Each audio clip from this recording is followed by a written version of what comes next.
Hello and welcome back.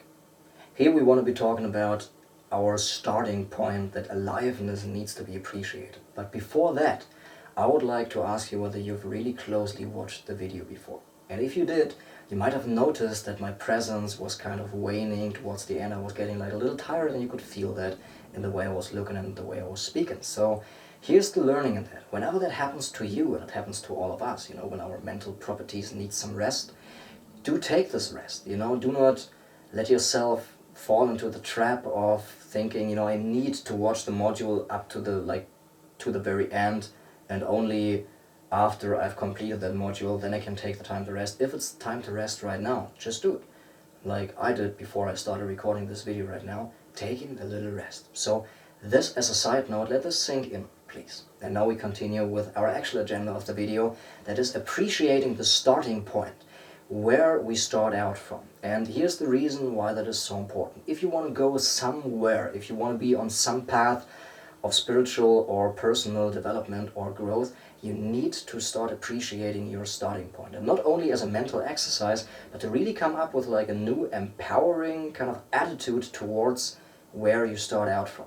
When you want to go and lose weight and you go to the gym and you keep on hating yourself and beating yourself up from, I've lost this week like 2.5 kilos or 5 pounds or whatever, but I'm still fat.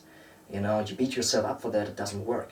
When you go on the practice of that, it's about shifting the focus towards the improvement and not being stuck in kind of shifting or having the focus being drawn towards the unaliveness that is still there in the majority of times, because it takes time to change. It takes no time to make a decision. This is what you can do right here and right now, but it takes time to change. And it's an incremental process that builds upon itself. So, we want to be starting out with appreciating our starting point. I believe, and I do truly believe, that this is not only a mental exercise, and see whether you can find the truth in that yourself. The unaliveness is the priceless ticket to a magnificent life in the following way. That when you feel unalive, whatever that means to you, you're not motivated and you're lethargic and you feel like put down and you feel like you're not in the power to change anything in your life, whatever that might be, having that creates like a great amount of pain and suffering, which gives rise to some fuel, some emotional fuel that kind of puts you, or pushes you towards a tipping point. Kind of you remain lethargic and the pain amplifies and amplifies until it reaches like a critical mass, like a tipping point where things shift and then you really make a change. And I hope that I could facilitate with like the first 2 modules this reaching of the tipping point, that we together could make it happen to reach that tipping point. So you now made the decision that now something needs to change. And even so, even after the tipping point, the fuel remains there. And even after your, life is kind of great, the fuel remains there. And this is why it's so important to start out with appreciating the aliveness, because it's actually a great gift if you see it. The unaliveness that gives rise to this emotional desire to feel alive, that we are compelled to do anything that we can find that gives us a little taste of what it feels to be alive.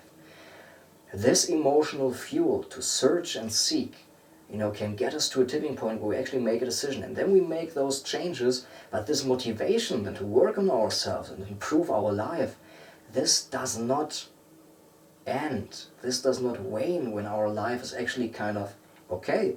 And then you get to a point where your life is actually pretty okay, and then you get to a point where it's actually quite nice, and then you get to a point where it's actually magnificent and great, and then you still have this drive that comes from this original unaliveness, and then the only thing that's like left to do when you've sorted out all your problems is to like just be a benevolent presence in the life of others, as like a great teacher that I like to follow puts it, to just be a benevolent presence to others when you sort out your things. So it is the golden ticket to like a magnificent life, in the way that there is no choice. You just need to make a change when the amplification of a pain kind of hits this critical mass and the tipping point is reached.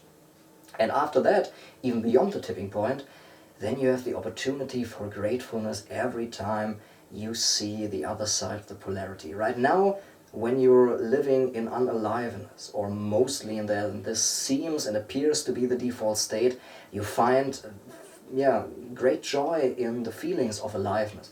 But once aliveness is integrated back into the natural state that it actually is for us, excuse me please, and then we shift back into unaliveness and those old unhealthy patterns, we can actually be grateful because we know, man, this is the state where I used to live. This used to be like my emotional place where I resided most of the time in the core of my being. Like, this used to be what I called me. And now it's different. But now I kind of get the sense of how it was, so I can appreciate actually the greatness of my life. So it's also a great opportunity to find the true greatness. Do you really see that? I mean, don't only let me come across like I'm some kind of motivational guy or just a talking head, talking about like the beautiful upside of everything. Like, it's hard to see when you're in the deep, can I say that on camera, in the deep suffering right now. It can seem very hard to see the upside. But try to not let yourself be pulled by the emotion in thinking only in ways that corresponds with the emotion that you feel right now and the state that you're in. Really see if there's some certain truth for that, even if you cannot tap into this realization right now. But do you see that there can be, for some people, when they've broken through, some truth to that there's actually a great opportunity for gratefulness, and that unaliveness is a great ticket to a magnificent life. Also, another idea that I would like to introduce, and you check for yourself whether that might be applying to you in the future, hopefully it will, that the rule of contrast. You see, knowing the difference. The only reason why humans can actually achieve a great deal of fulfillment is because we know the opposite side. Animals are happy and they are fulfilled, but they do not know the opposite, so they have not kind of lost themselves in order to find themselves again, to really experience the depth of fulfillment that we humans are able to perceive. So this is also a great, great ability to have seen the other side. Having gone through the suffering, now you know what great fulfillment means, because you have an emotional memory of all this hard time, and everybody has a hard time specific to their own personal account and history. And by the rule of concept, you really see that the aliveness that you feel after you've broken through and after your life is magnificent and great is of a much greater quality than it would be if you hadn't had the suffering before. And you see, quite bluntly, I have to put it like that, it's like you need to learn this anyway. Life requires us to grow up and to learn to appreciate things and learn to work through our unaliveness and return back to life. Become one with life again, understand how life works, and then align ourselves with that so that our lives work out. Because life works by itself, the river flows by itself, and also all the processes in our body, it all goes by itself, If you believe, like, if you wouldn't do anything, everything would stop. It is a faulty assumption, I believe, because life is different, and we are life. When you stop and rest, still your blood flows and your digestion works, and the body is detoxifying itself. So all those things happen. So it's a false assumption to think like, if I just stop doing, nothing will happen. At some point you will really feel compelled to do something. So motivation also will never really stop. But the point is, we need to learn anyway to return back to life. Because when we do that, life can flow through us, and we are a natural expression of life. You see, we just provide a structure, a safe space, so to speak. We hold the space so that the life can flow through us. And as I said, there's no way around. This is the learning that I try to really hammer down on in the first module, that it is the only option that we have, because life gently and lovingly smacks us, left and right until we get it. There's a great saying that I like to employ right here, and that is, life is a bitch until you follow your heart. It is true. Until you do that and really become one with your nature, that is one with nature in total, life will gently smack you and give you pointers for you to change your life. And for me and for everybody else. Not only for you, but for every single body. So now we come to the end of this module. And the reason why I have included this first step of starting with appreciating where we are right now is the following. Because this is something that really needs to sink down and be pondered upon. And you maybe want to sit down in silence or take a walk or even let it rest for like an entire week or like 3 or 4 days to really let this sink in, what it means to appreciate where you are. Because with that, everything else that we will be talking about will come natural and much easier.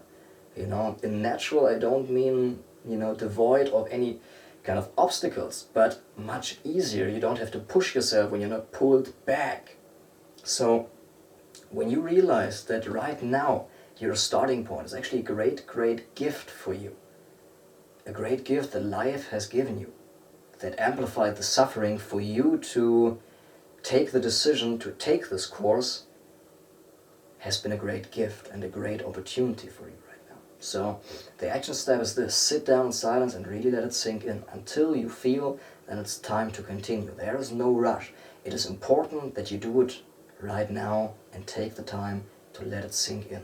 That's why I've included this as the first practice in the second module, where actually everything is only about structure and kind of setting, you know, laying the foundation for learning about the course. But this critical piece takes some time, and I really wanted to, you know, give it to you apart from the rest of the content of the course, while we really jump into the learnings about our human nature in the second course, to really, yeah, you know, let this sink in.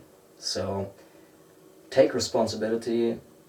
I hope you will follow that and take the time you need to sink in, let it sink in, maybe journal about that, talk to a friend about that, employ all the means until you can really feel, okay, now something has shifted. I might not be totally appreciative of where I'm starting out, but I kind of sense that, you know, there's something coming. And once this point has been reached, it goes by itself and it will kind of implement itself and sink down even deeper just by itself, and then it's the right time to continue with the program. So we have one more last video where we recapture everything on Module 2, and yes, I look forward to that and I hope you do too. Thank you and see you in the next video.